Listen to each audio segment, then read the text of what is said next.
Nebraska's biggest offensive weapon this season might not have a position. Now, I know that sounds like, off-season hype. Every August we hear about some player who's going to be used everywhere, and, or we hear about leadership or whatever it might be. And by October, he's playing the exact same position we thought he always would. But I don't think that's what's happening here. In this episode of the Big Ten Huddle, presented by FanDuel, we will discuss if you connect the dots between what Matt Rhule has been saying, what Dana Holgorsen likes to do offensively, and the conversations coming out of Nebraska. There's a much bigger story developing here that I think is interesting for us to talk about. This isn't about finding Carter Nelson a position. It's about building an offense where defenses can't figure out what position he's playing and how to line up against the formation. And if Nebraska gets that right, it changes far more than one player's stat line. It could change the entire identity of this offense. So let's talk about why. All right. Here's what's actually happening. Here's what's going on with it all, okay? One of the more interesting conversations coming out of Nebraska recently wasn't about a quarterback controversy. It was about recruiting. It wasn't conference realignment or anything like that. It was a simple question.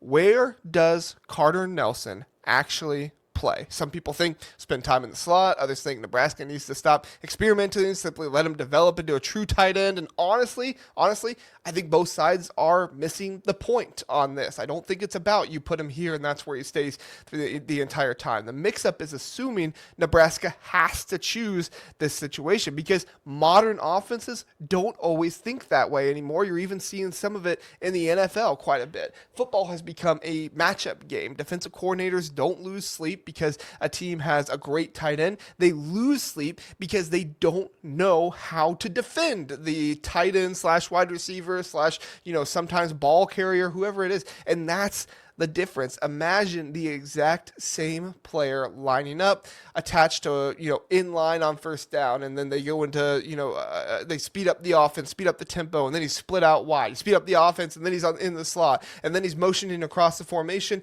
getting to the 5-yard line, and then he's getting ready to be a blocker straight up the middle. Now, the defense has to answer a completely different question every single snap, and Carter Nelson then becomes the person they have to watch every single time. This question isn't necessarily, how do we stop Carter Nelson, but it's who's covering Carter Nelson. He has the mismatch ability that not everybody can stick with him. But before we answer that, there's something else people are overlooking.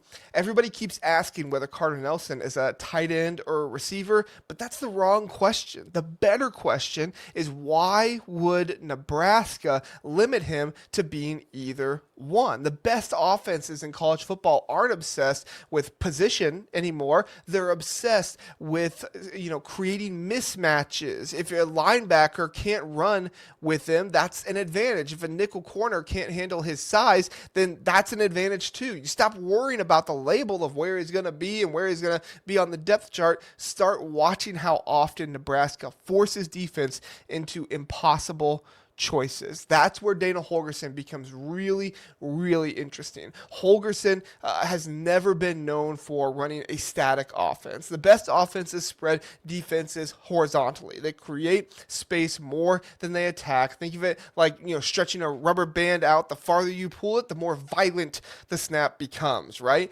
That's what spacing does to defense. The further you can stretch it, the more that defense is going to be punished. It forces defenders to come, cover more grass than they're comfortable covering. Now, imagine dropping a 6'5" athlete all in that space. That's where things get really fun for the offense and Dana Holgorsen. And here's the open loop I want you to keep in your mind, because this isn't actually about Carter Nelson. It's about what Nebraska wants defenses to prepare for every single week. We'll come back to that in just a minute. But one thing I think fans sometimes underestimate is how much preparation matters in college football. Most teams only have a handful of true practice periods before Sunday. If every rep you're taking this week has to account for Carter Nelson lining up in 4 different places, that's time that you're spending preparing for somebody else,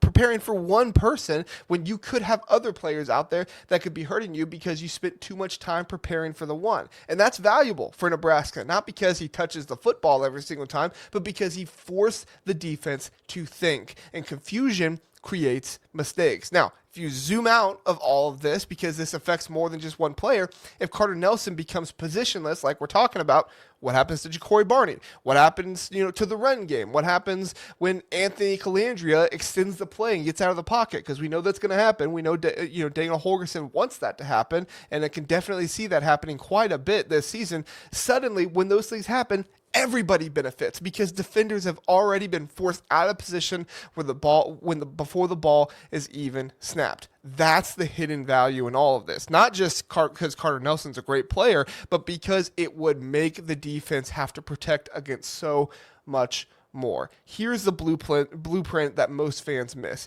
Elite offenses don't win because they have the most talented players all the time. You can obviously do that. Look at some of the recruiting classes and the players you have. But many of these offenses win because they make average defenders play uncomfortable football. Move one player around enough, and eventually somebody lines up against him who shouldn't. That's not luck. That is offensive design. That is what a masterful offensive coordinator does. And if Nebraska is truly building around that philosophy, this offense becomes a lot harder to defend than people nationally are giving it credit for. Now, let's look at the bigger picture from the Big Ten standpoint, because this is a Big Ten channel, and that's what we need to do. Because this isn't only about a Nebraska conversation. The conference is changing. The days of every snap or every offense lining up in heavy formations, simply trying to overpower people, except Ohio State, who has all the receivers. Like those days are not the norm anymore. Physical football, yes, it still matters, absolutely, but versatility matters as well. Oregon understands that. Ohio State understands that. USC certainly understands that and is going for that this season. Just watch them. You can see on the roster and everything there. You can see the program's putting stress on defenses, not just on the field, but also in the planning before the snap, usually force more explosive plays after it. That's where Nebraska has been trying to catch up. They currently have the 13th best odds in the Big Ten to win the Big Ten championship game on FanDuel, or to make the Big Ten championship game on FanDuel, behind teams like Wisconsin and UCLA and Illinois and Minnesota. They say it's at plus 6,500.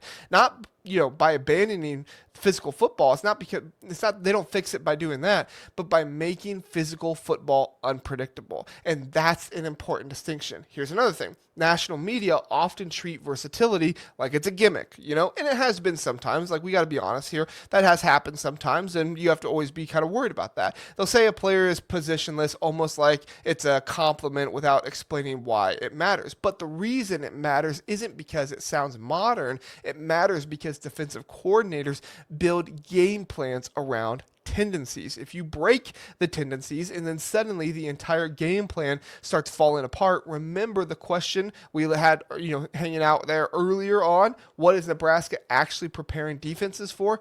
Here's the answer. Uncertainty, right? Not chaos, calculated uncertainty. That's a difference. If you can get the defensive coordinator of the other team to be uncertain about what you're doing next, you have already won. Does it guarantee you win? No, not necessarily, but you've at least won that part of the battle. Every defensive coordinator wants predictable football. Nebraska wants the exact opposite. Offenses want the exact opposite. Now, let's bring this back to Carter Nelson, because expectations need to stay realistic here. I'm not saying he's suddenly going to catch 70 passes. I'm not saying he's becoming Travis Kelce overnight or anything like that. That's not the point. The point is influence. All right. Sometimes the most important offensive player isn't the one touching the football. It's the one forcing everybody else to move. If Nelson creates cleaner matchups for Barney, that's production. If he pulls a linebacker out of the run fit, that's production. If he forces safeties to rotate before the snap, that's production. That's just production that you're not going to necessarily see on the stat sheet, and you probably won't see in PFF either, because they don't always know exactly what the offense is doing. Those things don't always show up in the box score or in PFF or those things, but they absolutely show up on Saturdays. And it's important to know that. It's important to understand that this isn't just about Carter Nelson going out and breaking a receiving record or anything like that, or knocking 15 guys on the rear ends or anything. It's about what he can do to impact the game just by being on the field. I'm ready to make one prediction. By the middle of the season, fans will stop talking about Carter Nelson as Nebraska's tight end. They'll still, they'll start talking about him as Nebraska's matchup problem. And that's a completely different conversation. Yes, you can be a tight end and be a matchup problem, but when you're a true matchup problem, you're not just a tight end. Because once a defense stops worrying about your position and starts worrying about where you're lining up on the field, that becomes something much, much more dangerous than you can account for. So here's my biggest takeaway in all of this, talking about this, learning about this, and kind of studying this and what Dana Holgorsen wants to do and what Carter Nelson can do. I don't think Nebraska's trying to reinvent football here. All right. I think they're trying to simplify it. Instead of asking one player to become the perfect tight end, instead of having him become the entire offense, they're asking him to become the player defenses have to prepare for and have to know about. And honestly, that's probably a smarter goal in a lot of situations, because today's best offenses don't win just by having players fit nicely into neat positions and all this stuff. They win by creating players who make those position groups irrelevant. If Carter Nelson becomes that player, Nebraska won't just have another talented athlete, they'll have something every defensive coordinator in the Big Ten spends an extra hour on during the week trying to solve. And sometimes, that extra hour is the difference between winning a football game in October and winning one in November. Thanks for watching this episode of the Big Ten Huddle. If you want more Big Ten football analysis, Big Ten basketball stuff as well, head on over here, subscribe, like, give us all that stuff. We appreciate it, and we'll keep bringing you more good content. Have a good one. We'll see you next time.